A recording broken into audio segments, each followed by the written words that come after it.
Welcome back to the First to Last, the Nerdom, the podcast where we journey through the weird, the wild, and the wonderfully essential corners of cinema history.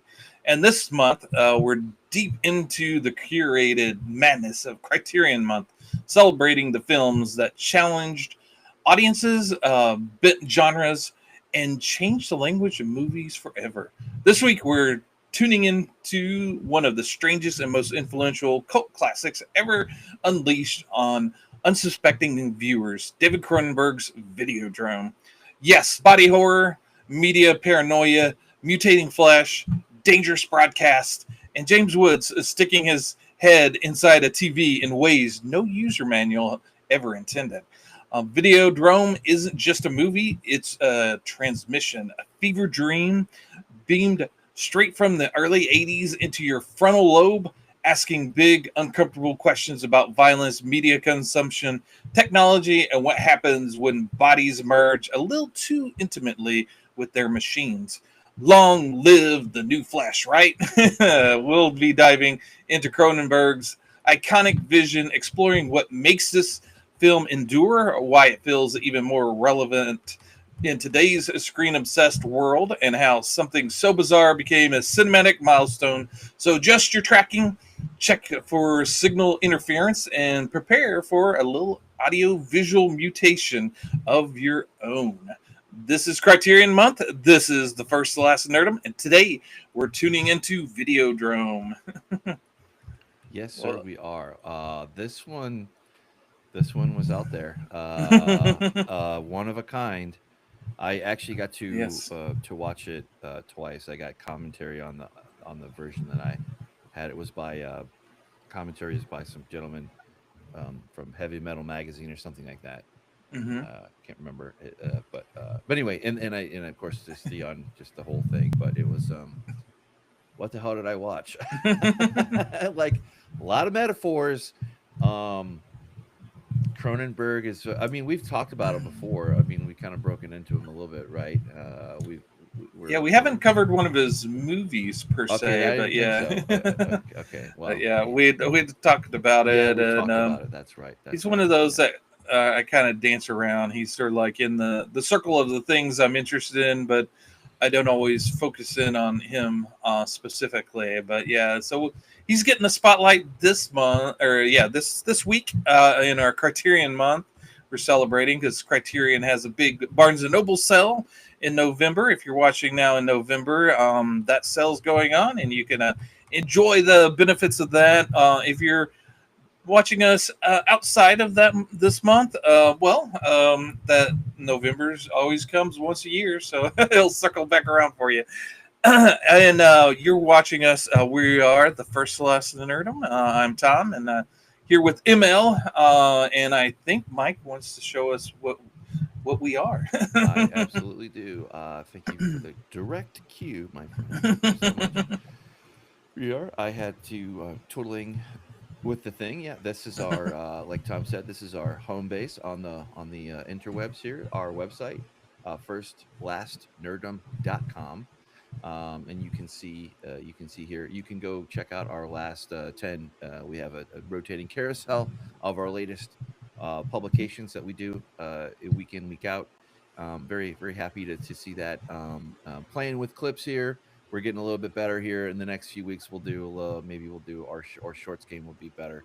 Well, I mean, as far as like Tom's shorts game is good, but I mean the shorts from like something that we do, like our show or something like that. So we'll get with the times. We're getting there. We're learning one little thing at a time. But as always, you can also find us home base on YouTube, First Last Nerdom, like Tom was saying, and we can see us being live. Yeah, that's awesome. We're live. Yeah, we got hello to our we picked up a couple of subscribers, so that is cool.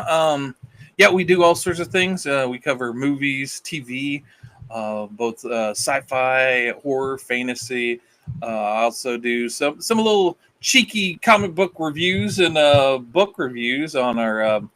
I've been doing them on our shorts. Last one was Joe Hill's King Sorrow. So if you're interested in that book and my opinion on it, I do a little quick review. But yeah, and also some of the I've been kind of focusing on indie comics for my reviews. But that's just not because I don't dislike Marvel or DC, but it's just been kind of happenstance. I've been enjoying those. But yeah, there's and then I think Mike did a little video on the return of Stargate. Yes, very happy. I was so excited, and this is so we've done this thing for 4 years, right?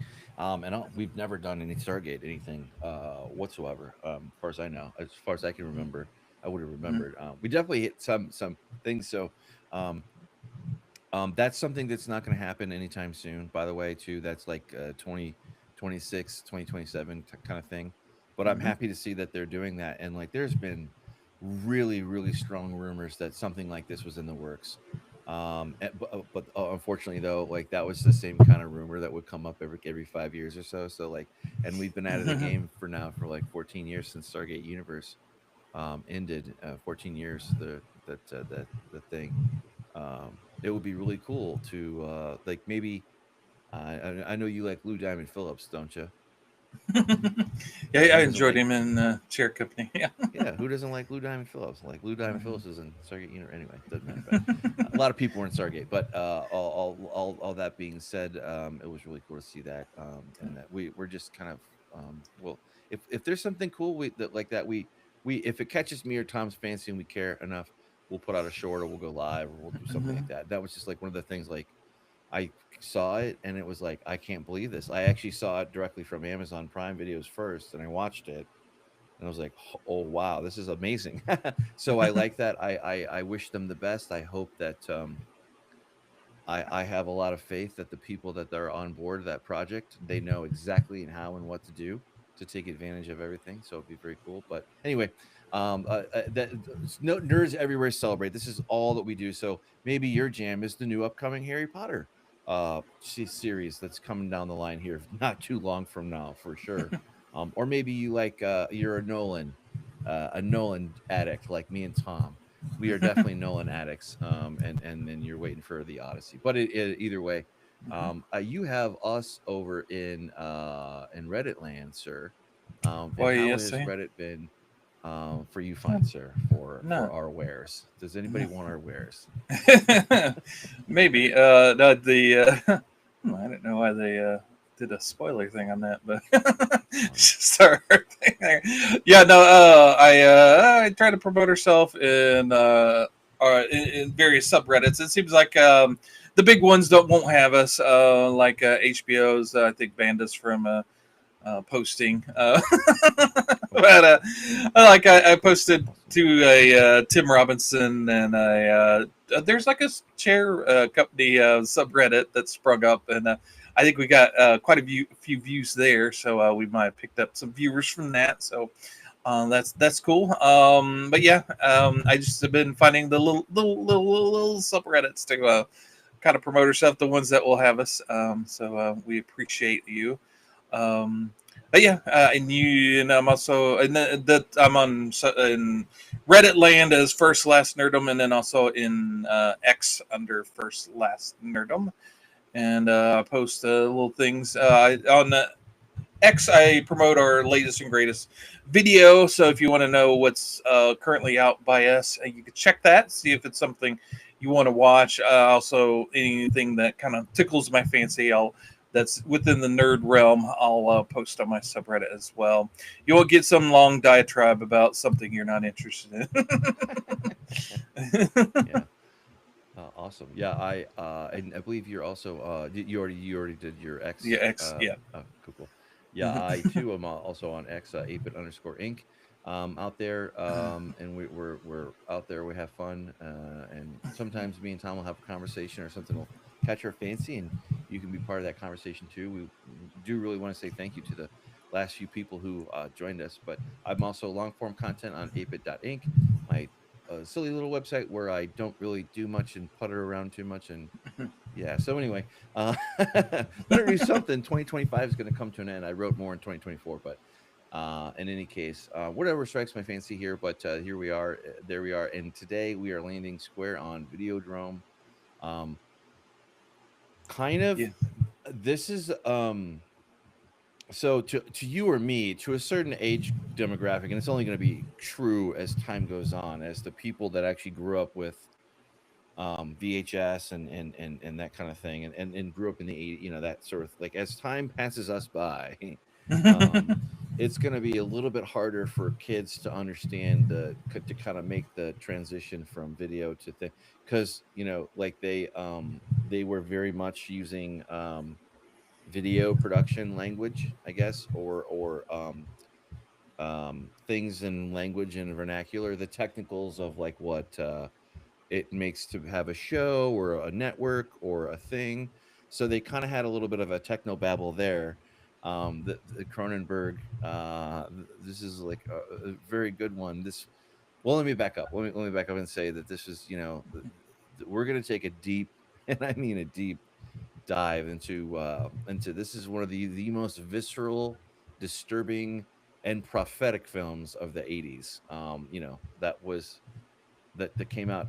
I'll stop there. What's your because this is the fun part. I have no history with this whatsoever, but I didn't even know before we started doing this little thing here. I had heard Cronenberg here or there, but like I'd never independently gone out and saw, like, unless it was like Lynch was probably the furthest out there that I was as for anything, and he's considered pretty popular. And Cronenberg too is in his own right, different things. But I'm very curious on your history with Cronenberg and this film, or both, or all the above, or none, or what? What do you say, Tom? Oh yes, yeah. Cronenberg is like I said, he's one of those guys. Like I I got into, I was kind of leery of horror and all that. I was like, I don't know if I'm really into that stuff, and it wasn't until I got into high school before, and I picked up Stephen King's Pet Cemetery. It was like, oh my gosh, I think I really enjoy horror, and so I started getting into like the movies and whatnot. So the early '80s horror stuff, I had to kind of dip back into, and so I'm more familiar with Cronenberg's sort of mid-career, like starting with Dead Ringers and things like that, with Crash, and then also I know him from there's a Clive Barker movie called Nightbreed, where the David Cronenberg is an actor in that, and he plays like this evil doctor, serial killing doctor thing. And one of the things I've noticed is if you see an interview with David Cronenberg, he sort of has that personality of of a kind of intellectual, maybe a doctor or a professor. He kind of gives those professorial vibes to him, and he's kind of, his voice even has sort of like that kind of austere kind of sound to it, but also kind of a creepy vibe to it. But that's a long-winded thing to say, that Videodrome has always been on my radar, always been one of those movies I wanted to watch. But for one reason or another, I didn't get around to. A lot of this are Criterion things, because previously we talked about, last week we talked about Repo Man, another one that was always on my radar, but I had never got to see. So Videodrome, it came out on Criterion. So I picked up the 4K of it earlier this year. Criterion does their sales twice a year. So I think on earlier in this year when they had a sale, I got it. Got the 4K of it. And so I was like, okay, it's finally time to watch Videodrome. And so yeah, so I've only saw it for the first time this year, but it's always been in my radar. The whole video, the thing about the video, and there's that classic scene where James Woods' character Max makes love to the TV, his TV, and that image has always kind of been one of those that keeps popping up. And I don't know if it's because I'm always I'm in the horror sphere, but yeah, Videodrome's always been present, and it's an interesting kind of hybrid of sci-fi and horror, because it's equal parts sort of fever, and it's not like hard sci-fi, it's not like Arthur C. Clarke type horror, or I mean sci-fi, but it's more of the intellectual, sort of getting into the mindscape kind of sci-fi of, say, maybe a Philip K. Dick. I can see that. It's almost like a blend of Philip K. Dick and the sort of cosmic horror through way of video of H.P. Lovecraft. It sort of has almost that kind of the whole Videodrome, where it comes from, what it does. There's not a huge kind of science kind of a understanding of it. It's almost like it's almost out in the atmosphere or something. They plot device it very quickly in some regards for some things. But I will say, after watching this a couple times, I love Debbie Harry, and like now, I never knew that I had an adolescent crush on her. But apparently that happened when I was growing up. So like that, I'm just kidding. No, I knew of her from Blondie and some from music. Rarely, one thing I can say is the music scene. I was familiar with her career, and that was not familiar with her actress or acting career whatsoever. But the music side, I knew a thing or two about, at least growing up.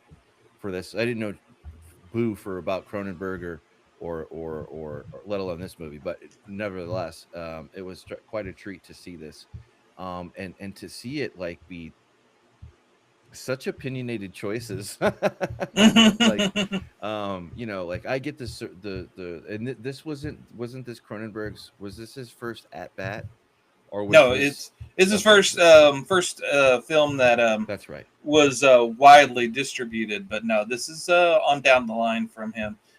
He did a few under like Shiver, and I think Rabin, but he had done a few things before this, all independent. This one was sort of 50% independent and 50% Universal came in. And interesting enough to talk about Universal and Debbie Harry. They have very interesting ties to our previous film we talked about for Criterion, Repo Man. Because Repo Man got some of its funding through Universal as well, and also so Universal is kind of, and this is I think this is 82 and Repo's 83, I think. So yeah, they were kind of doing some interesting experiments with movies, and also Debbie Harry, famously from the band Blondie, I believe the bass player and the drummer. Played on the theme song from Repo Man with Iggy Pop. Iggy Pop did the big theme song from Repo Man and had cool the two of the guys. Yeah. Yep. So yeah, interesting ties. There's a interesting synchronicity that always happens when we cover things with interesting ties between movies and things like that, where things you wouldn't suspect. But yeah. Most of the actors in this movie are Canadian. David Cronenberg's from Canada. Filmed this in Toronto, where he filmed most of his early movies. And there's he did get James Woods. He liked the intellectual vibe of James Woods. He was talking about on the commentary on the Criterion that a lot of actors sort of have kind of that brute sort of punch and think think later, but James Woods has sort of like that intellectual kind of thoughtfulness to him that fit perfectly for the role of Max Wren in this movie. And then I think we kind of glommed over, but yeah. So the story of Videodrome is Max Wren. He co-owns a radio or a TV station. Back in the day, there was like these UHF channels, these cable channels that would go in on these the frequencies on various frequencies and would broadcast alternate television, which a lot of times they weren't under any restrictions, so they could show whatever they want. And this is actually based off of a real Toronto channel like that. I think the one in this is called Civic TV. I forget the one that the actual one was based off of. The actual one was called, but yeah, they like I said, they would show things that you wouldn't normally get, a little bit more maybe risque. And so this channel that James Woods is in charge of. He's looking for things that would titillate the viewership, and he lands upon this weird transmission of Videodrome. And while I was watching it the second time, it kind of reminded me that back in the day, with your television set and even your radio, you would there were so many channels on there that wasn't used. If you didn't have cable, and you would a lot of times you would go through and I would go through and switch around just to see if I could get this kind of foggy sort of channel from a state away or something that would broadcast, and you thought you were kind of being dangerous. It's like, what am I actually watching? Am I supposed to be seeing this? And a lot of times it was a waste of time, but sometimes you would land upon something kind of interesting. And the same thing with radio. I think I did that with the radio, with tuning it and trying to find these weird channels or maybe weird things that someone's broadcasting from their basement. Trying to find something kind of cool and interesting, and it really made me kind of parallel that to this is sort of like the analog version of trolling the internet, going through the internet trying to find that dangerous site, that weird site that no one knows about, that people do today. There's YouTube channels based off of them trying to find these obscure weird YouTube channels that are or websites that are doing something on the edge. And but yeah, so basically James Woods finds Videodrome that may or may not be transmitting these currents that are causing weird brainwave things to cause people to do violence. And he meets up with Deborah Harry, who plays Nikki, who is a radio personality that helps sort of like a support radio station where she's dealing with people with trauma and whatnot. And but she has a kink of maybe sadomasochism, and she's kind of intrigued as well by this Videodrome broadcast, which seems to be just broadcasting torture, whether it be fake or real.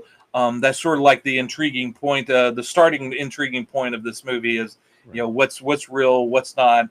Why are they broadcasting, and why are they broadcasting from Pittsburgh?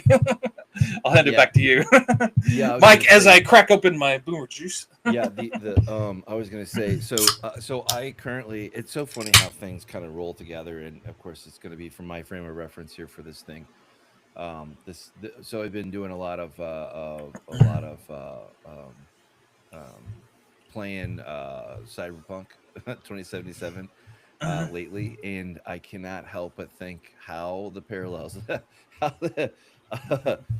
the parallels to this are fundamentally the same. They're just it's just a slightly different tree further down, but it's along the same lines of technology and how corrupting it can be, or that there's that they do it in quite some different ways, but essentially this is like a precursor that was just ahead of its time for how Cronenberg did even this thing.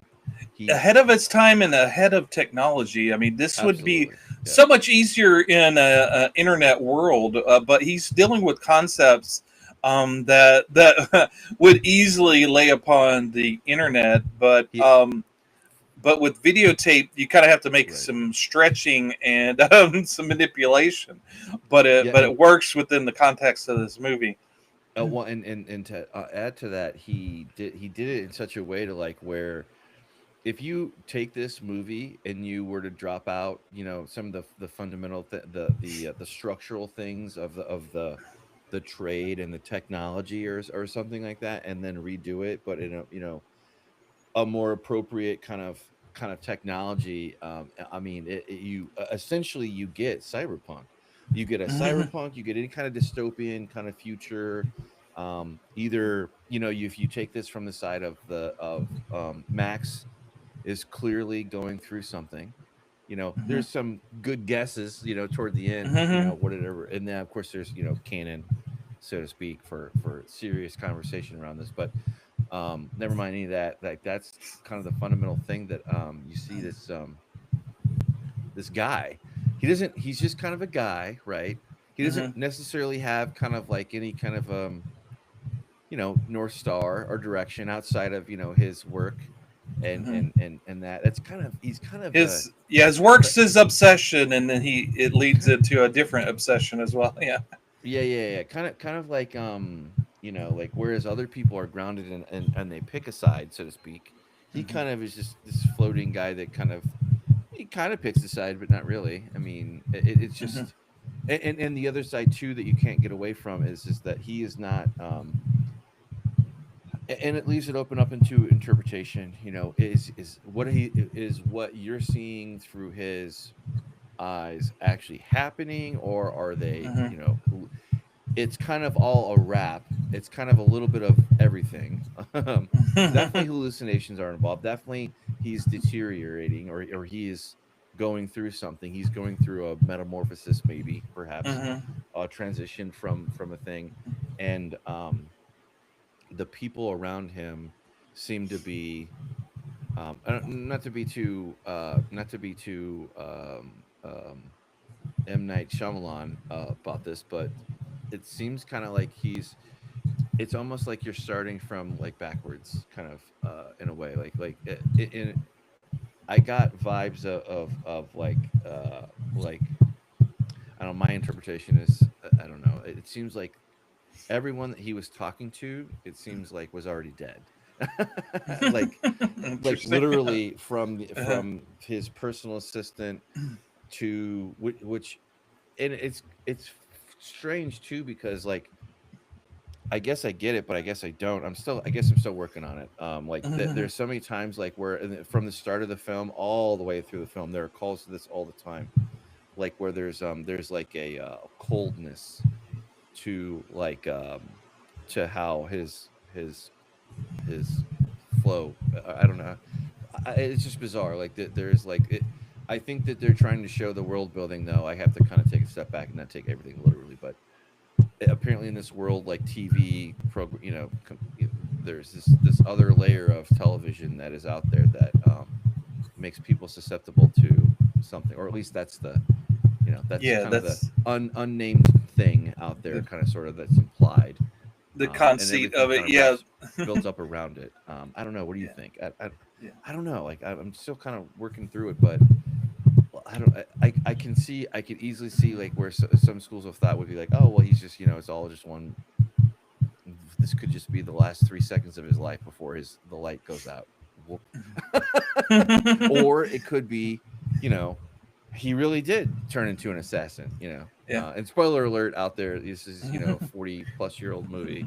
So here we But are. yeah, there's yeah maybe as a group madness, paranoia or whatnot. But yeah, yeah, there's this sort of like kind of guru called Brian Oblivion that we see in the only time we ever see him is on a television set. He's sort of a kind of this eccentric guy that he's sort of stepped away from reality and is only being beamed through your TV screen.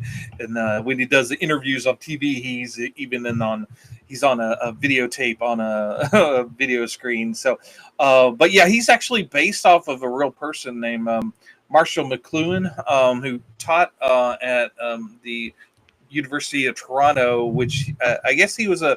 I'm not familiar with him, but evidently he was like a very much a personality that was on television, and would talk about the influence of video and television, and was very influential for David Cronenberg.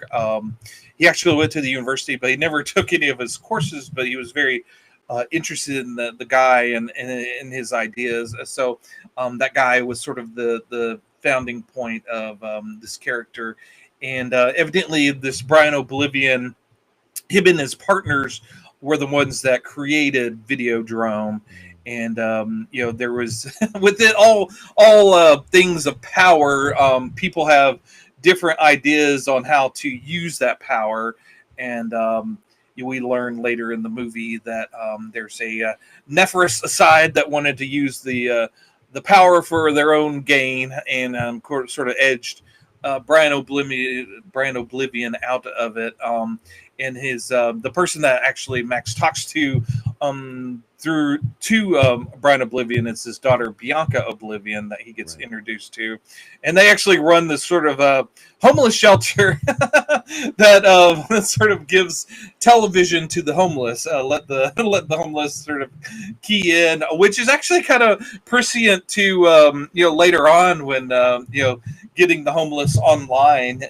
There's some shelters that allow help them to get online and sort of rehabilitate themselves and kind of get tuned back into reality and society through the internet. This is sort of the earlier version through television. Kind of cue so back in.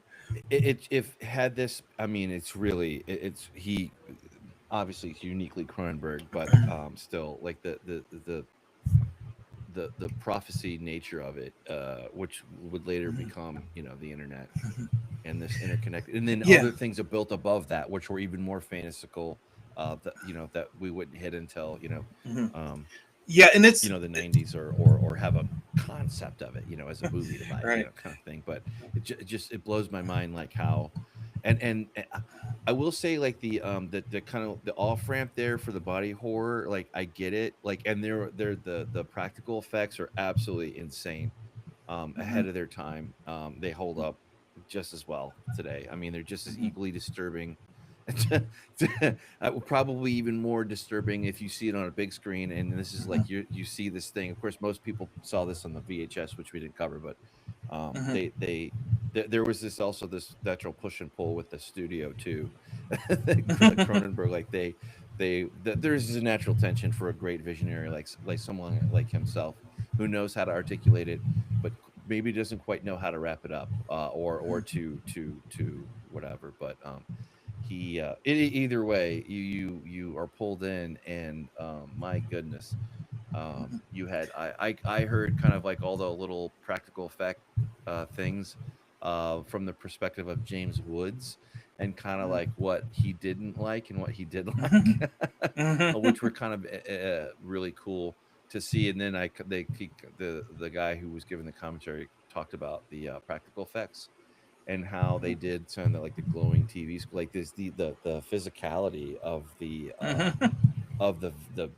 TV, the video set. I don't know whatever you call it, like just this otherworldly H.R. Geiger kind of,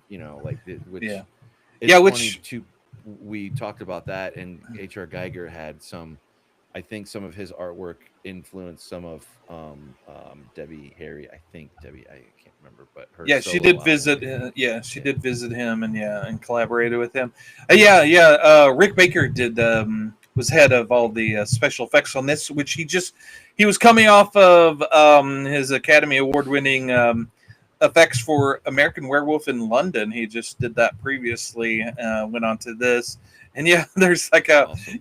Like Mike was talking about, the pulsating television, and you were talking about James Woods said that on that scene that was when most of the audience would nope out. If they were going to nope out, that would be when they're this isn't for me. But the pulsating TV, there's like it's kind of it's almost alive, and it's just kind of moving, and they actually kind of rigged up this one guy on Rick Baker's team. Found a way to normally with those when you have veins or like pulsating things, there's some guy on the other end of a bladder blowing on it through a straw or a tube, whereas this, it wasn't practical to really do that, so he rigged up actually a keyboard to it and almost played it like music. And actually, I think Rick Baker said that they actually played it to some classical music, the pulsating, which you probably wouldn't make that out. But also to get back to how rudimentary everything was back then. Now this is 80. It was shot in 81. Yep. So even for videotape, it was at the very beginning of the videotape, and actually, I'll show you my 4K I believe. 4K again. Oh yeah, hold on. Yeah, Let me make you big. Let me yeah. make you big here. Yeah. The thing here. Stop sharing. So you have the 4K nicely packaged. You got the slipcase on there, but you get into it, and you got the Betamax. Betamax, if you remember, if you're old enough like us, you know that there was a big controversy between, there's two formats, Betamax and a VHS, and so it was so early on in the '80s where they hadn't, they hadn't decided, or one or the other hadn't won out yet, and they actually chose Betamax for the movie to use because it was smaller, and since they were kind of inserting them into when the actors, they went for the smaller one because it just was more practical. But yeah, so this is even before everybody had VHS, everybody had tapes, and that whole community of swapping videotapes, and having there was actually while they were filming it, there was still lawsuits going on with movie companies trying to get the record button off of video machines taken off so that people couldn't record things. This wasn't. This movie doesn't even touch upon illegal videotapes. It was like their big thrust was getting onto the air so that they could put their signal out on television, because the whole thing of an underground video market wasn't even a concept. This is that's how pre everything, all the technology. It's very prescient of what David Cronenberg saw, and also James Wood said that he Cronenberg told him that a lot of his writing, when he was writing the script, it was after he had slept and after his nightmares. It was kind of influenced from his nightmares, and in fact, they didn't even have a full working script when they started filming. The they 50% of the funding was through.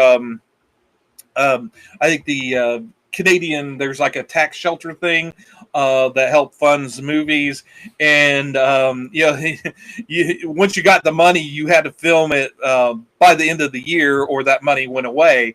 So they it got started so late that the script wasn't finished, and he was kind of working on the script feverishly, kind of figuring out what the movie was through the movie while they were filming it. And actually, he said that a lot of the people got nervous on set because this wasn't normally he was all thought out and had it all planned out, but people kind of were worried that maybe the funding was dropping out, or there was something weird going on, because he was acting weird, and it was because he really was struggling with figuring out what the movie was. And so it's a testament to the movie that it holds together so well. And when David Cronenberg was doing his commentary, he had to rewatch it, and he was commenting on how solid the movie is. That is a lot more solid than he remembered, because of all the things that were going on at the time, and he was kind of rushing through and trying to make it all work. Yeah, fun fact for the technology side, a little bit. You can definitely tell. There was like some video camera nerds.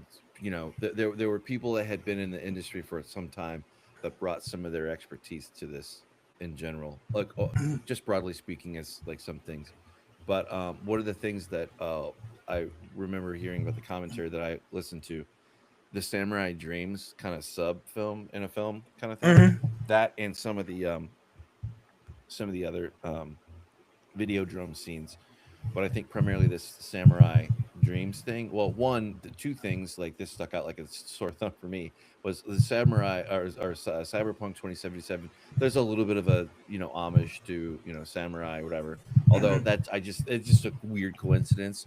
But anyway, the point being that I wanted to make was that Cronenberg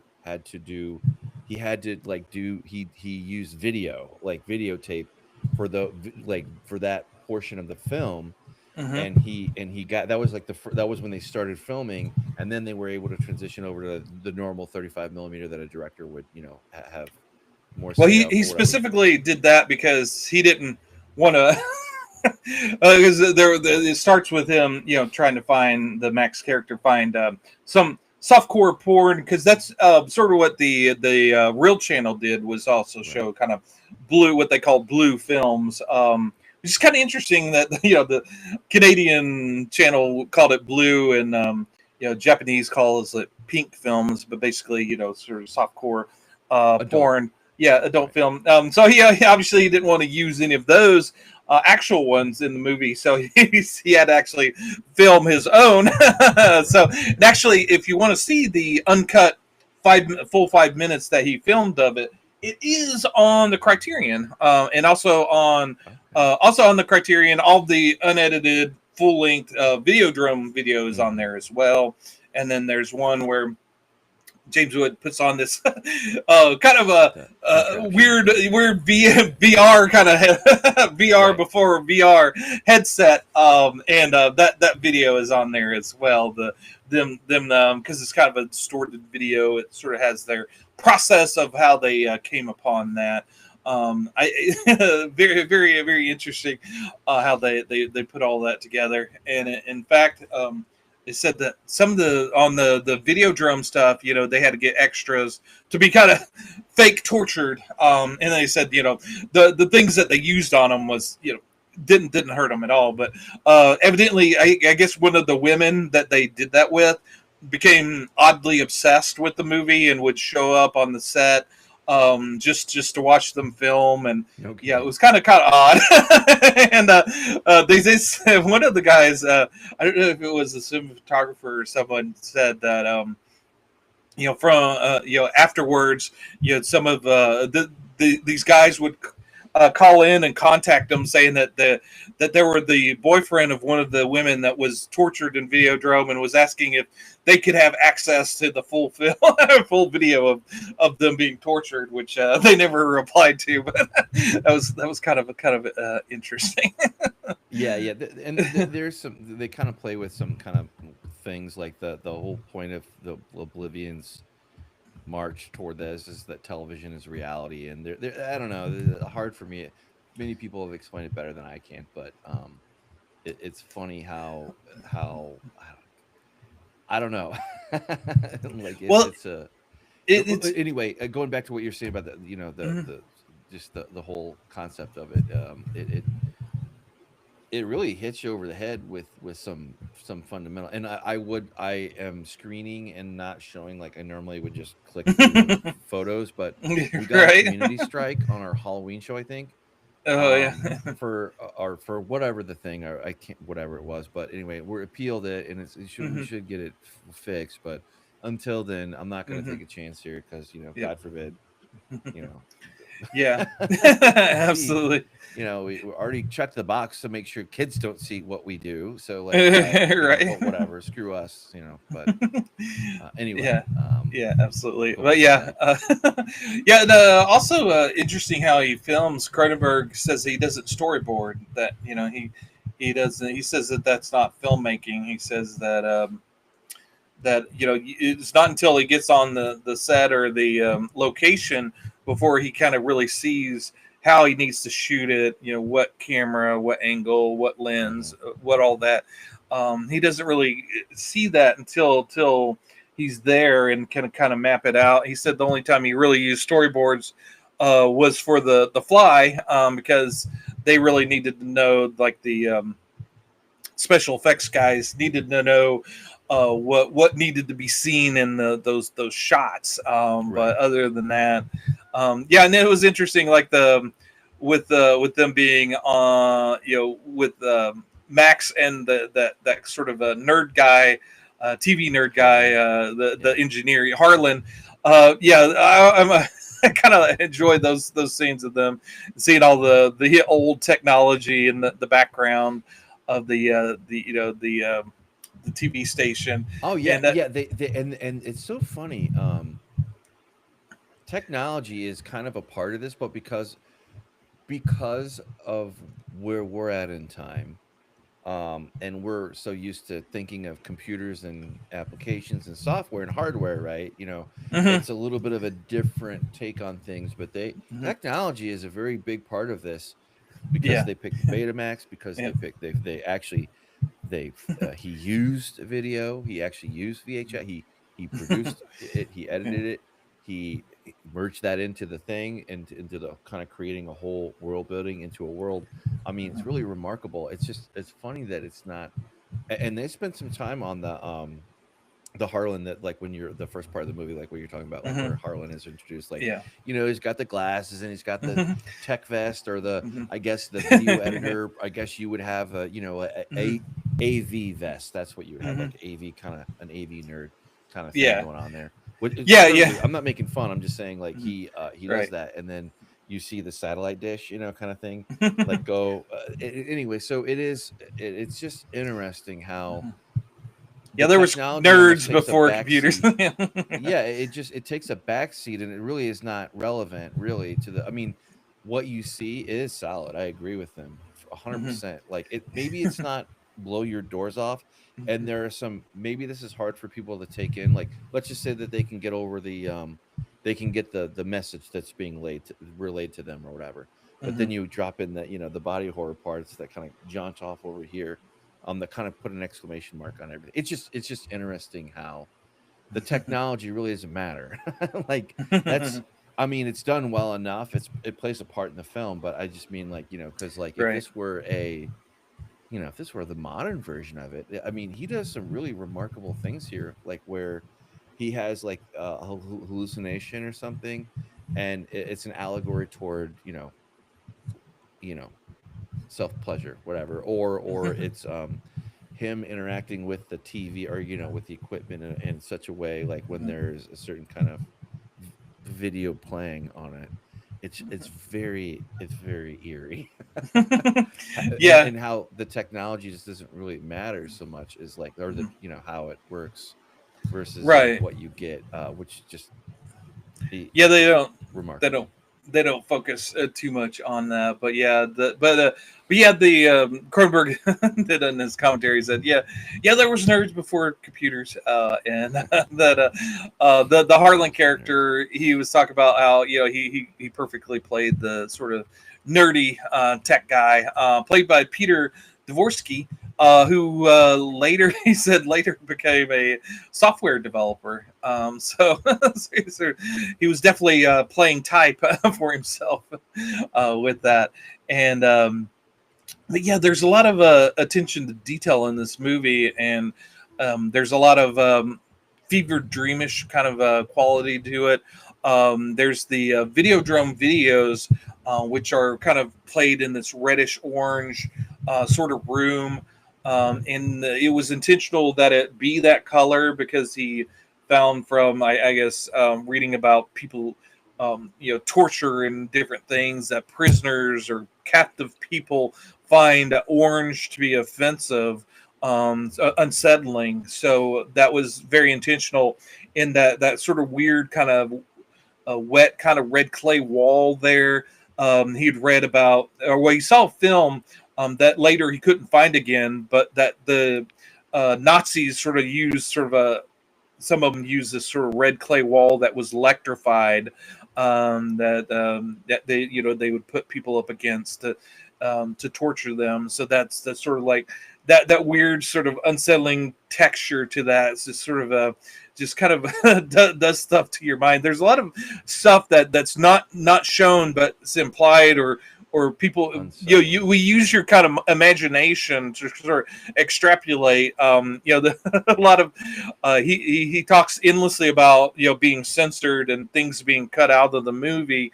That he's he um, you know with this with a movie like this, he doesn't, it could seem kind of gratuitous, but everything is there for a reason. So anytime something is stripped away from the movie, it's sort of an offense to Cronenberg.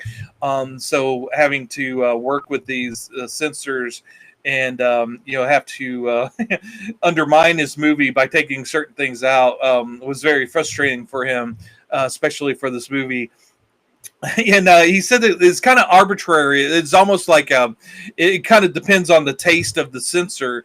Because one of the head of Universal, there's like at the beginning of the movie, during that samurai dreams sequence, she reveals sort of a dildo, and the head of Universal had him take that out. And he's like, "Why?" To one of his producers, they said, "I guess he has things against cocks," but so it was sort of like, okay, and a lot of people were complaining about the castration scene, and it was like, no, in that Videodrome scene, they're electrocuting his balls, but they're not castrating the guy. So a lot of people kind of superimposed or kind of half glimpse stuff that's not there. But yeah, it's really kind of with his thing, there's not any monsters in his horror stuff. There is all human and human nature and body manipulation, and that always seemed to get under under my skin, so to speak. His stuff is much more visceral, and there's not a way to hide behind a monster and blame it on the monster. It's more of a with what Max is getting into and what he's doing, it's much more personal. Well, and since you're the audience member, you're obviously going to put yourself into Max's shoe, and he's almost like a vessel. He's sort of a blank slate. You don't know a whole lot about him, so that you could put yourself into him. And the further he gets into things, you're kind of revulsed, but maybe kind of compelled to what he's going to do next. Well, I was struck by him being so. He does have some kind of. Earlier I was kind of alluding to the fact that like this guy's kind of he doesn't really have too strong sensibilities aside from like what's in front of him now, right, or who he is today, his identity, his humanity, but he does kind of have this kind of thing. Like you do see this very out of order. It is out of order. I mean, I don't know if that was intentional or not, but it is sequentially out of order for some things, for some parts. And maybe that's just the cut that I saw. I don't know, but there's a few different cuts. But anyway, I pretty sure I saw the unrated, more risque one, because nothing I saw was censored whatsoever. And the commentary backed that up a little bit on different scenes here or there. But anyway, going back to him, and he does make a point of saying I don't kill, and he does seem to be kind of preoccupied with not necessarily his morality, but he kind of pushes back on this Videodrome thing, because at first he doesn't want to believe it.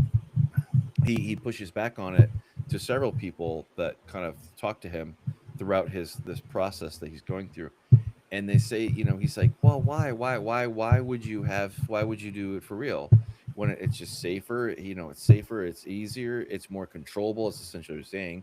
Like if it's made fake, if it's fake, versus reality.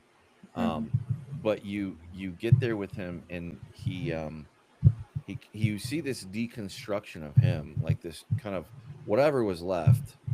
The max that we get right at the very beginning of the film is kind of like the last husk or rump of him. I don't know. And I was just kind of thinking about how he deals with this identity. His identity is this, this kind of looking for the next, thing.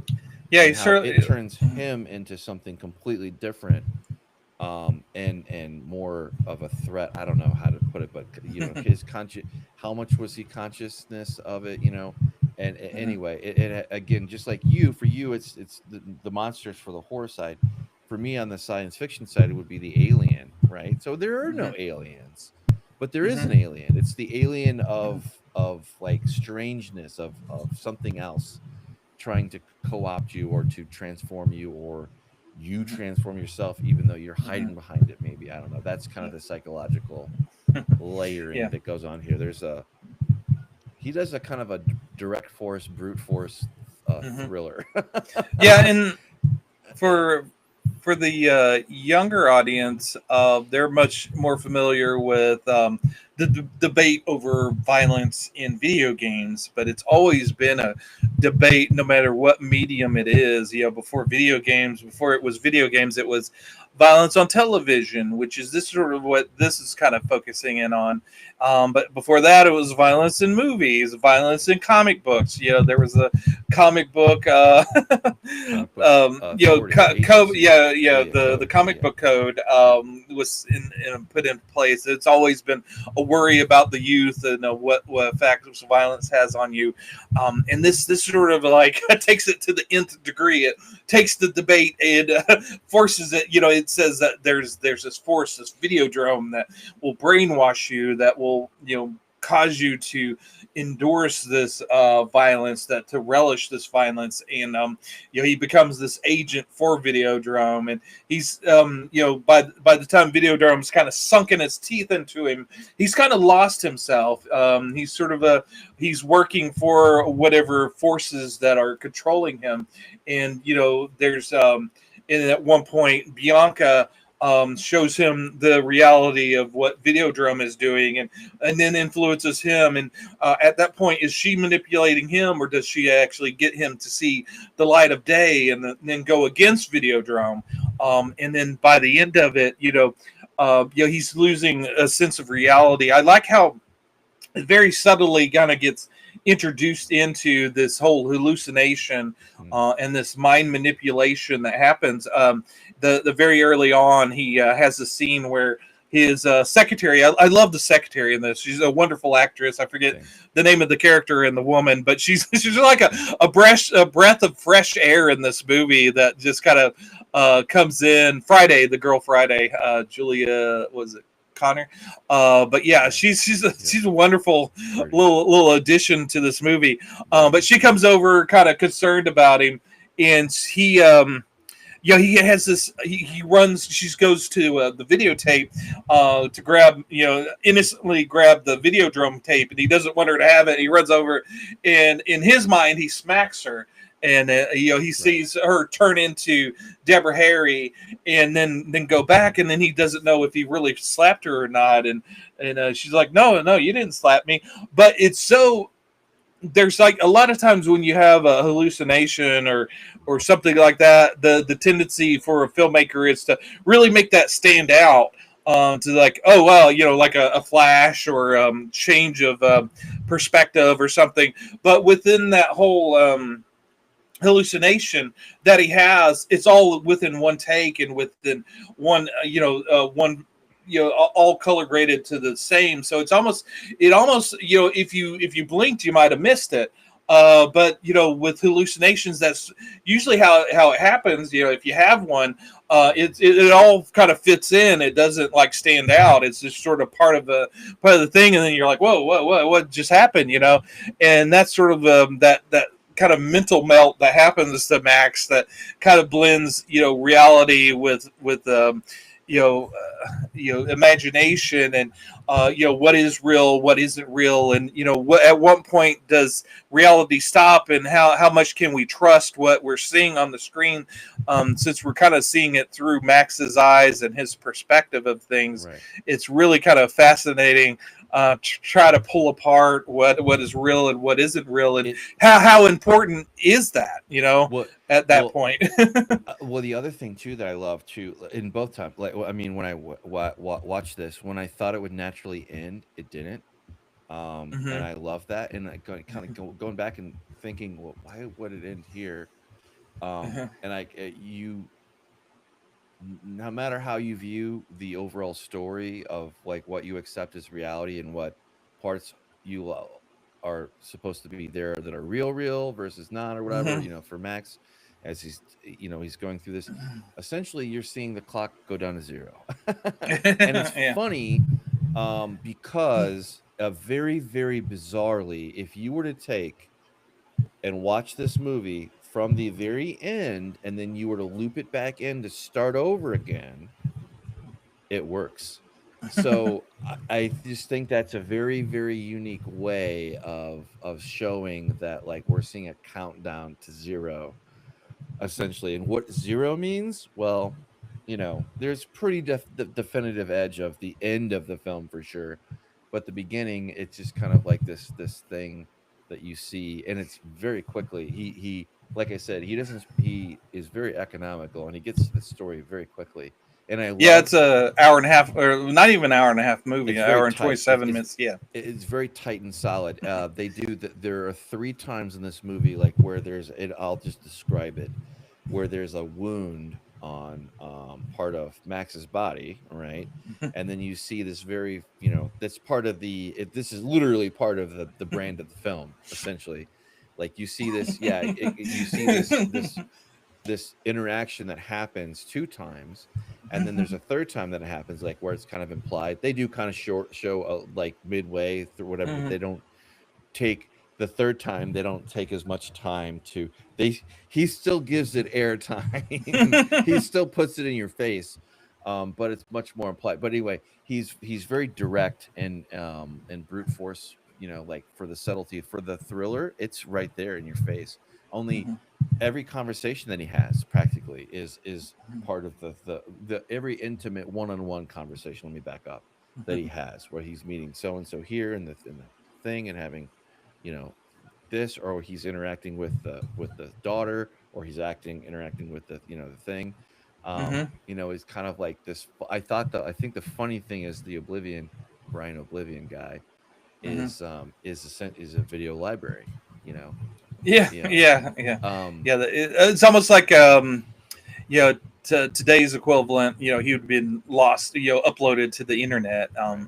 It's almost like he was trying to talk in terms. It's almost like he was striving. He was wanting to get into the world of computers and the internet and that technology, but it wasn't there yet. And so he was trying to discuss these ideas with the technology that was available, very much before his time. I mean, he was thinking about these concepts and these weird little sci-fi ideas that Right.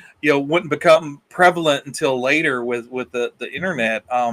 It almost kind of seems a little odd, the leaps that he makes in his thought processes with this, Right. with the technology that's there in the movie. But if you kind of overlay it over the internet, it makes complete sense. So it makes this kind of an oddity, but very very interesting kind of exploration into these ideas that weren't even ideas yet. Um, Well, like I said, very very prescient. you directly touched on it, and we kind of flirted around it a little bit, but essentially, kind of the joke, or the not the joke, but the subplot, I guess, is the new flesh, right? So old flesh has to be gotten rid of for the new flesh, new Hmm. hardware. That's why it makes sense why he leans so hard into the verbiage and the language around his production at the time, made in 1981, later released in 83. But it definitely made whole by his Yeah. vision of what it is, and why it's so naturally connecting to it is essentially on the dawn of modern Yeah. media, like really Yeah. so eerily nails so many things that became true later on. Yeah. Like whether you want to talk about this being about, this is the one part about this. So there is kind of like a conspiracy aspect to this that Hmm. we don't really get into. It's Yeah. I implied, love the obviously. paranoia. Yeah, the Right. paranoia and It's layered through. Again, it's brute force. It's directly in your face. It's there. There is not a build up to it. It's just there, and Mhm. either you get it or you don't. And most people get it, but there is this conspiracy aspect of it, right? That is naturally in that world. And I love this because it's about who they are, right? So Mhm. like when you kind of, never mind Max and what's going on, right? If you kind of pull out from that and ask some questions, like, okay, well, this is taking somebody from A, and it's making them into essentially a completely different person. Like that essentially, that you're given this storyline of Max, who is this blank slate, like Tom mentioned, and Mhm. kind of sort of has some preferences, but for the most part, if it's not tied into his day in or day out, it's kind of not irrelevant. He just doesn't Mhm. care. or Yeah, it's not. because It's just was he into BDSM until Nikki kind of introduced it to him? Was he already right.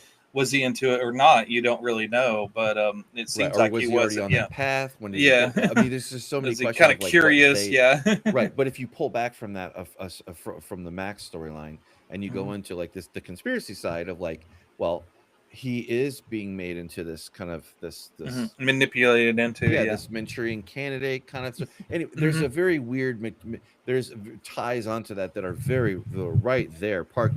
It's the car that's parked in the driveway that you can't help but look and see how the hell did this car get here. But anyway, it is apropos to that for the because there's a couple of sub storylines in Cyberpunk 2077 that are very eerie to this.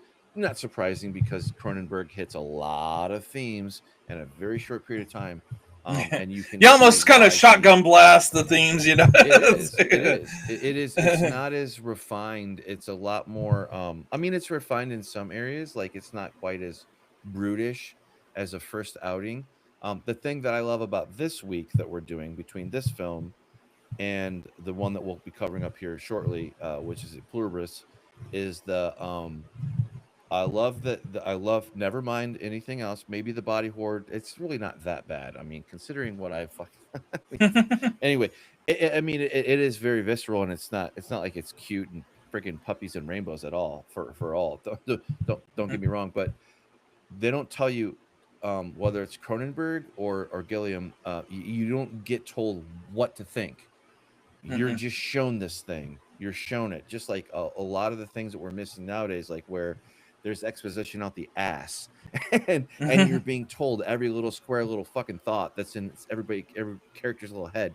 Like there's not that on that rails, that kind of that cookie cutter another Marvel, and I love some Marvel films, so I'm being creative here and not too destructive. But when you compare it to a Cronenberg, a classic flick, this is why watching older films and things like that, or rediscovering them or whatever, are so rewarding, no matter how Yeah. you feel about that. Now I have a little bit more. Had I seen this, Tom, probably Mhm. 3 or 4 years ago, had I seen this film, I Mhm. would have been aside by myself to not have the language to how I feel about it. But Cronenberg, if you've been around the block a little bit, this might be a little bit shocking, I guess. But and it still doesn't take the sheen away from it at all. I'm not saying that it just is electrifying. I'm sure if you see it the Yeah. first time, um, Yeah. as as it Yeah. is. But it's just very good, high quality stuff, even if you don't like it. But Mhm. it was Yeah. considered a failure, I guess, financially. But um, Right. I Right mean, when it first came out, but it kind of got its legs and became a cult classic. I think it's one of those movies that you kind of have to find. It's not going to be a blockbuster out of the gate. You're not going. There's not going to be lines around the block. And David Cronenberg says that. He said that. Sure, he would have he's loved aware of for it. this to come out and make $200 million first Right. weekend, but he's realistic. He knows this is more of a personal film, more of a art house movie, that it's not going to be something that everybody runs to see. He said that the only time you really got to experience that was with The Fly. That one was a huge hit for him, but Truly, which we both actually seen. yeah, Like and I know that for a fact because like I grew up. That's one my dad introduced me to. But yeah. going back to the film, the commentary that I heard when I watched this second time through was he was like something about how the conversation about criticisms about this, like, well, okay, if even still that this failed, so to speak, at least it failed in a way to where Cronenberg did something unique and original at a whole different level and was successful at it in certain regards. And again, we've talked about this off and on. There are these two books of success. There's the money side, which is obviously patently obvious to anybody, and then there's the longevity, the cult of the fan, Right, the right.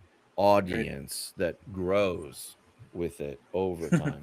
Yeah, he's Maybe not it wasn't making. there, Yeah, yeah, but he's not making a Marvel movie for the mass audience. no. These were highly personal movies that were, a lot of the, it's to be said about certain artists. A lot of artists, um, especially filmmakers, they they make the same movie over and over again, but they just kind of keep refining it, and because they're kind of obsessed with the same ideas. And you could probably say that with Cronenberg, with his fascinations with body horror and various themes. And also, it's worth getting another perspective on things. When he first did his original cut of the movie, he was kind of vicious with it, and it was like a 75-minute version of the movie that made very little sense. There wasn't even scenes where it kind of explained what Max's job was. It kind of was lost that he actually worked for a TV station, and it took the guys that were investing in the movie to say, hey, no, you got to put some stuff back into it. But it's a really trim hour and 27-minute movie, and a lot of things that you could, a lot of the complaints about older movies is that they're so slow. They're so slow. But this movie is very action packed, and like it hits you one scene after another. The pacing is beautiful in this movie. It really sucks you in, and doesn't let go until the end. Maybe it's kind of a little bit of slower pace in the beginning, but that's on purpose. You're kind of ramping up to the hysteria of the movie.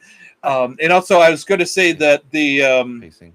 Yeah, about the pacing of there's that conflict between Brian Oblivion and Barry Convicts and their philosophy about Videodrome, and I like how Barry Convicts he's kind of based on David Cronenberg, who said he was based off of Jim Baker, that sort of evangelistic kind of nature to him, and then Brian Oblivion's kind of based off of Marshall McLuhan and that more kind of intellectual, kind of philosophical debate. It is sort of interesting that they're both kind of warring against each other and using Max as their foible or their kind of tool between each other. I also wanted to just say one more thing about Brian Oblivion.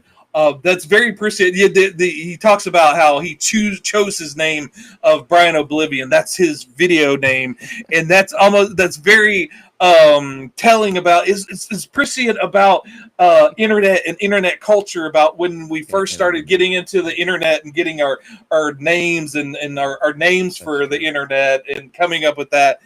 It just beautifully kind of foretold what would happen once we were talking amongst ourselves and getting hooked into the matrix, so to speak. It's funny because when we are getting hooked into the matrix, so to speak, with Max and the whatever you want to call it, I'll just equate it to, it's so easy. Again, this is on the same highway, the same road, the same path as cyberpunk or that aesthetic, that whole friggin' genre. It's just different angles of the lean and the view. Cronenberg is much more intimate. Not saying that cyberpunk can't, but that's more the world building there. But I was going to say too, and I love how this is, it's just kind of on the periphery, right? So he doesn't necessarily construct criticism at any given body per se. Like he doesn't criticize the Catholic Church, you know what I'm saying, or the Baptist or something specific. It kind of doesn't matter. The point is that the Videodrome thing or whatever, that whole thing, the they part, could be the daughter and the Oblivion people connected to something that they're, whatever, the conspiracy, wherever you want to take that. It doesn't really matter if it's ideology or if it's dogma. It really doesn't. I mean, it's co-opted. It's a manipulative co-opting course that's going on anyway that you're seeing, that is just terrifying. I mean, when you start, if you put your kind of self into that thing of like, oh my God, what if we did have this thing? Because the whole point of the subtler point is there's a cathode ray mission that for the thing, and there is kind of some very loose, sloppy, I would say, applied over kind of thing about the homeless and being able to be reprogrammed through this. It's kind of, it kind of goes with the territory. It's just not as well defined. It's not high fidelity. Those ideas aren't kind of fleshed out, but that's kind of the mystery of it too, where you kind of leave that out. That's not important. What you're important is the story of Max and what you're seeing and how, did he really kill him? Where you pick up or where you drop off is kind of the point of the thing. But it's just good. You see like why he does horror in his own unique way, to later on see the things that come off after this are even more refined, Yep. and have a hell of a punch. Yeah, and my plan is in the future for us to do a body horror month. So to kind of maybe look at maybe another one of Cronenberg's, but also look at some other movies that were influenced by Cronenberg. Because infinitely talking about influences, I did want to talk about movies. You mentioned Cyberpunk. You were seeing some threads between Videodrome and Cyberpunk, and I'll be quiet here. Like, just the whole thing of the gun and his hand mhm. merging, and they don't just show that in like one thing. They show that like a few times, like to make it a point of it. Anyway, sorry, go on. Yeah, no, I really enjoyed that visual of, you can't tell it's fake, but it was really kind of fascinating with the little tendrils that were kind of shooting out Right. and different things that, very, very, very cyberpunkish looking. That would it plays up the body horror here, but in Cyberpunk, it's Right. just part of the world.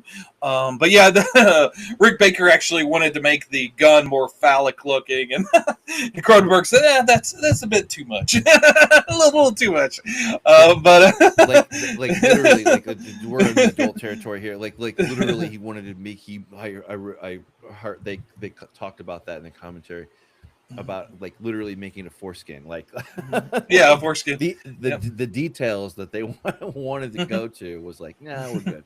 I'm already And fighting the studio enough as it is with this thing, you know. Yeah. but yeah, And yeah, and there's also another they were shooting another scene, another one where he has the gaping slit in his stomach. Woods does the character, and he's complaining.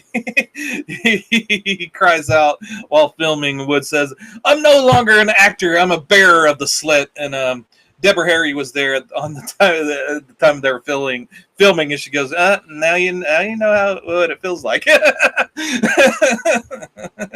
Now you know what it's like. But also, as far as influences on the horror side, I saw that there's The Ring.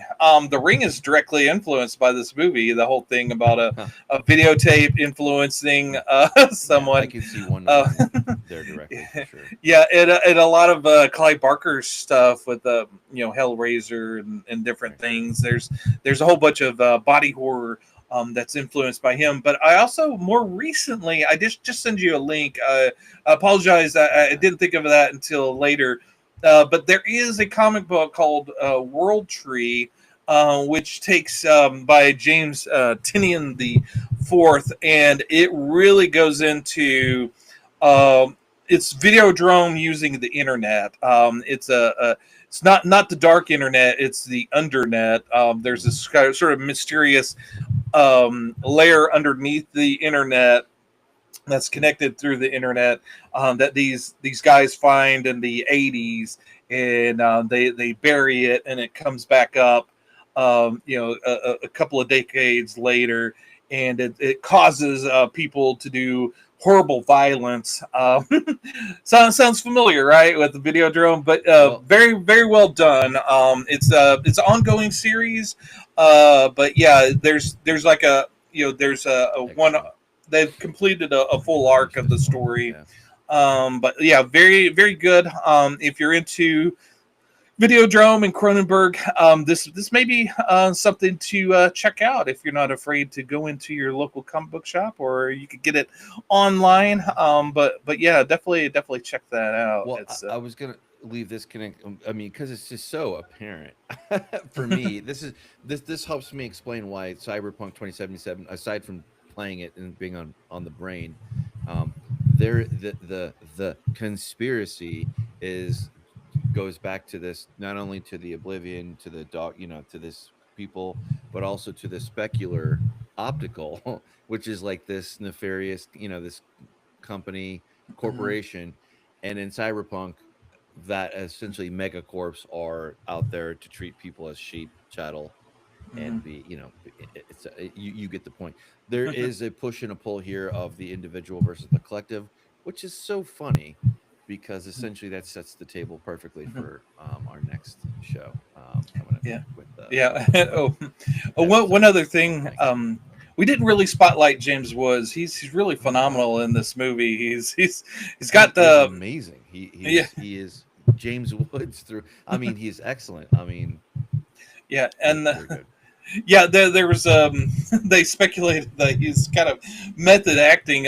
There's a scene again where he's at the optical place and he meets Barry Convex for the first time, and he's putting that device over his head, sort of VR headset, and and Woods was talking to Cronenberg and he was like, they want me to put this on, and I don't think I should do this, and but and then Cronenberg's like, there's not a studio, that it's just us, it's just us doing this, and but James Wood was so paranoid about that headset, that something was going to go on with that, going on his head, that in those scenes where that thing's on his head, it's actually David Cronenberg, because Woods wouldn't get into that thing.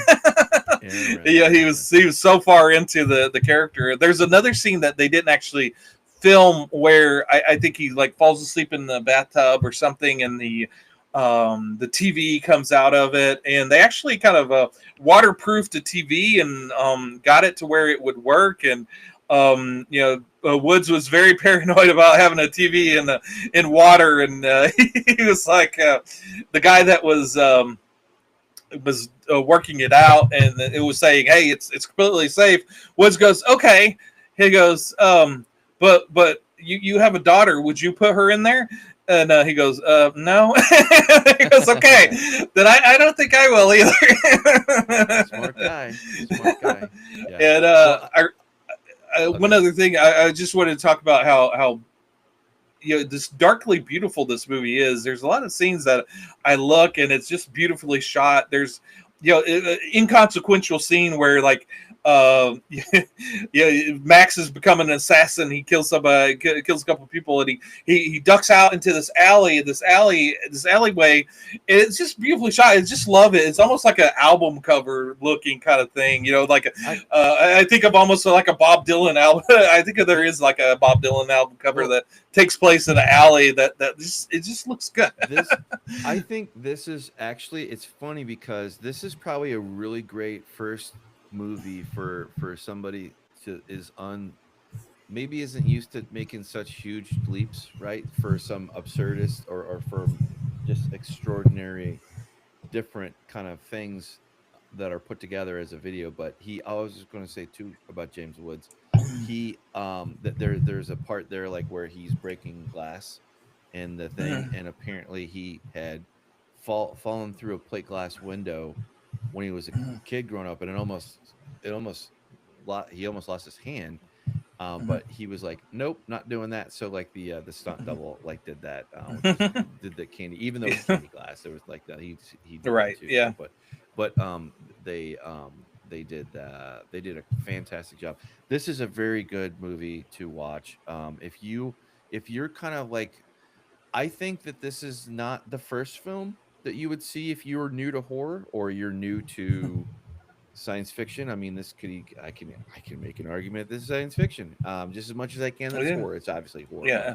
Dark. It's dark, dark future, which is exactly cyberpunk. It's another genre in and of itself. Dark future.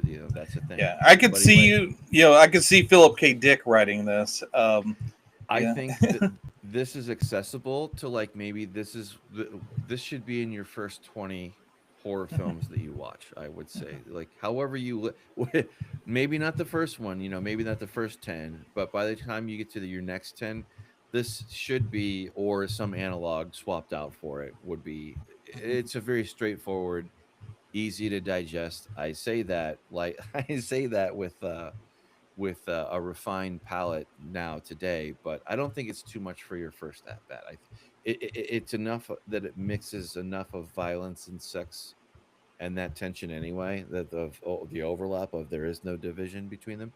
But anyway, that's just Mike's more refined thing. I think this is a very good film to watch. Yeah, if you're new to horror or even science fiction, I would say it has its own place for science fiction. Maybe a little bit higher up in the rotation if it's science fiction, because it does play with some concepts that are 1-to-1. You can lay this over Hunger Games. You can lay this over Cyberpunk. You can lay this over, like you said, Philip K. Dick. I mean, there's all kinds of things going from there. But Yeah. What do you think? Yes, that's true. A couple of fun facts. The TV station in the movie Civic TV is based off of City TV, which was a Toronto television station at the time, and also Max Wren. The name of Max Wren is based off of named after one of Cronenberg's favorite motorcycles. So I think there's a Max Wren motorcycle. But yeah, to circle back to our Criterion month, I think I gave you a couple links. I gave you the one for the Videodrome on 4K. There's also a Blu-ray out there for that. Half off right now. Criterion has to sell half off of all their stuff, all on Barnes and Nobles. I think Amazon is price matching, so if you are in the Amazon ecosystem and want to stay there, there's that. They don't.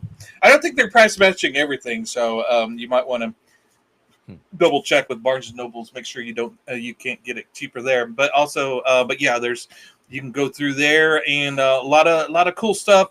I will say some of the benefits of getting 4K. I actually was playing around a lot of times with the 4Ks. The 4K is usually just the movie and the commentaries, and then all the extra stuff's on the Blu-ray. So I was kind of watching a lot of the extras on the Blu-ray, and then I'd watch the Cronenberg commentary on the 4K.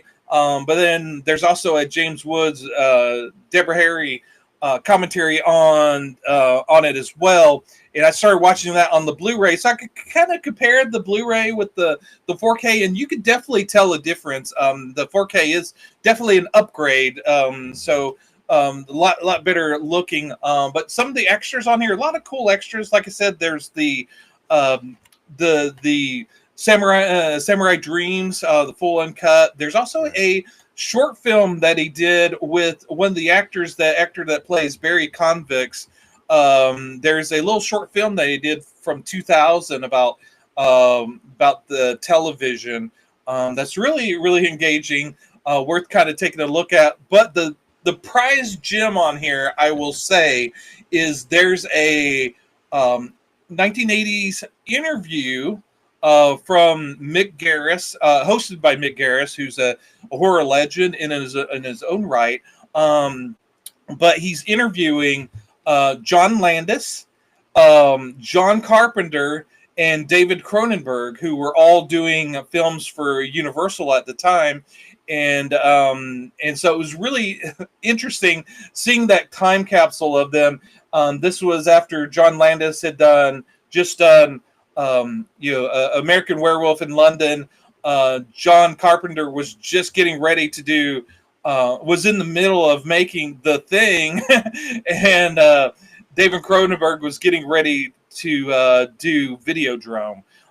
So it was very interesting seeing those personalities played out there. John Landis is sort of that boisterous sort of boy-like guy that's just very enthusiastic about movies. And then there's John Carpenter, sort of, he's kind of aged into the old curmudgeon that's sort of, but you can see that in him. He's sort of like quiet and kind of introspective within himself. And, you kind of have to call upon him to make a comment. And then there's David Cronenberg, the sort of the professor, the more intellectual guy that's kind of saying these measured and interesting things. But yeah, it's a very fascinating interview. It's about a half hour long. Definitely worth checking out if you have a copy of it. And John Carpenter is just a gem. They talked to Mick Garris, talks to him, ask him about because John Carpenter says, horror movies don't scare him, and Mick Garris asked him if he was ever scared by a movie, and he watched It Came from Outer Space when he was 4 years old, and that the first scene in the movie, he kind of jumped up and ran for the door, and was scared out of his britches about that movie, and Mick Garris goes, did that have an influence on your movie career? And he goes, no. No. John Carpenter, he certainly says it like he is. You normally you would think, okay, yeah, that kind of inspired me to do that for an audience, but yeah, Right. no, Like, no, no. didn't influence me. No, no. It is funny how like the behind the scenes, like you get to know kind of like how it's a little bit more like mundane, and like sometimes the inspiration around different directors and producers and writers and whatnot are the people that are right with them that they work with, or that help them get to point A to Mhm, point B. But I'm looking forward to doing more with Cronenberg on our mhm. channel for sure. Like this Yeah, obviously proves that, but I am yeah. glad that we arrived at this point at year 4 instead of say year 1, maybe. I don't Hmm. know, but Yeah. there might be a point in time like where we want to go back and redo some, because we would kind of be enjoying Yeah. a couple different things, Yeah. but Yeah. And we've slowed yeah, down a go little ahead. bit for that, and taking our time on like that's Absolutely. there's obviously something that we both have to say when it comes to for this video drum for sure. Like this is Yeah. a solid Yeah. With hit. Yeah. Yeah, absolutely. With Cronenberg, yeah, like I said, I kind of picked up his career midway and went forward with him, and I never really went back to kind of double back to see his older movies. And this year, I watched Videodrome, I watched Rabbit, I watched The Broad and the Scanners, and just really enjoyed his earlier career. And I would like to visit that on the channel. And just recently, I picked up and haven't watched yet the Dead Zone, the Stephen King movie that he made. Which I hinted at Mike that I wanted to do maybe a Stephen King month where we cover some of the movies of Stephen King. Yep. So that might slot in nicely there. We But yeah, at least for Stephen King, I have a little bit more overlap than nothing. Like where horror is like, right. well, now obviously have a little bit more of a palette, a wider sense of things, Yeah, but and I have my yeah, own taste and things like, but right. Yeah, um, and you kind of have an education in to things that maybe you haven't seen, but you might want to see in the future, and oh, as absolutely, it yeah. Well, comes to horror. and see even more better. Obviously the other nice thing too is like when you get a little bit deeper in another genre, you can have a more of a appreciation for things that or your favorite one. Like maybe if you're more of a fantasy and you're not the space wizards, with laser swords kind of guy, kind of gal, whatever. But you find what works Yeah, for you. And the yeah. other thing too is to see, and again, I go back to this again and again. Let the audience figure it out. Let the have enough respect for us as viewing members to come away with something, because I love it. Because there are other, when I was listening to commentary about this film and Cronenberg in general, how you can't knock into Hmm. something that's good without getting exposed to something else. But they constantly talk about thinking for yourself and Hmm. figuring out how to get there, or having a completely different perspective from like what I would have thought, which is like maybe they're all dead. you Yeah. know or whatever, I don't know, Hmm. whatever. Pick your Yeah. kind of cool little loop to loop if you want to do it. But Hmm. it's go watch it, go experience it, and come back Yeah. and give us what you think. That's the Yeah, main thing. absolutely, and that's the fun thing about this thing because yeah, you have your comfort zones, you have your comfort food as far as what movies or books or whatever you like.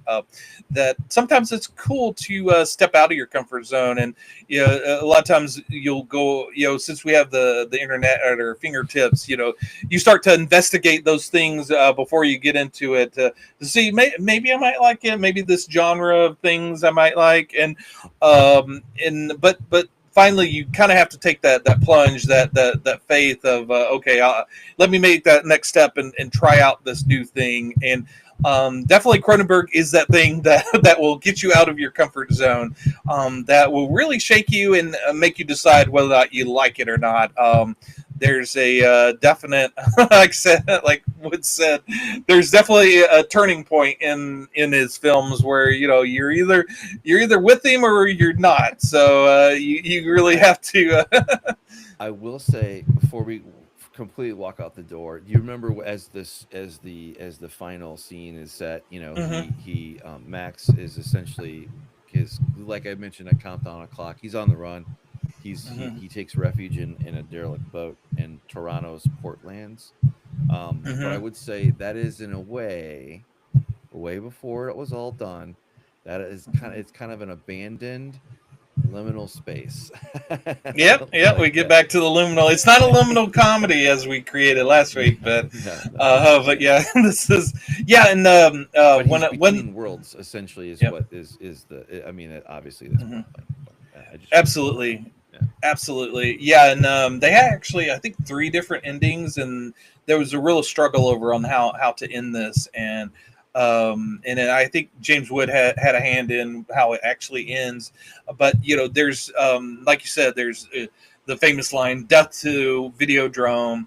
Welcome the new Flash, and there was kind of playing around with what that new Flash was, and it really kind of behooved you to kind of leave that to the imagination as to what that was, whether it's he's completely mad and he just you know ends it all and that's it, or is there something beyond that? Is it the internet? Did it give birth to the internet? Was this the birth of something new, Was this which Skynet? is the internet? It's very it would be interesting to see a sequel. I don't think that would be in the cards, but that'd be kind of interesting for a sequel where Well, we find Max in the there. internets, the Well, I interwebs. mean, you don't have to take this too far down the road, but like if you're kind of a person that needs a clear catharsis, or you don't like ambiguity or that kind of thing, like it comes to mind the famous you Sopranos. Might as well Mhm. might as well drag them into this. The Mhm. way that it ends, is classic. But it's just very interesting. Yep. And it works for me anyway, but maybe it Yep. doesn't work All for right. you, but you should still go see it and check it out. And I don't think, Yep. did you have any other things before we wrap up, or Yep. do we cover No, everything? if you liked our video, if you've lasted this long, obviously you enjoyed it, or like to torture yourself, much like Videodrome. But but yeah, give us a like, a subscribe, and tell us what your favorite Cronenberg movie is and why we should see it. Absolutely. I've been Mike. And I'm Tom. You've been watching the first, the last, the Nerdom.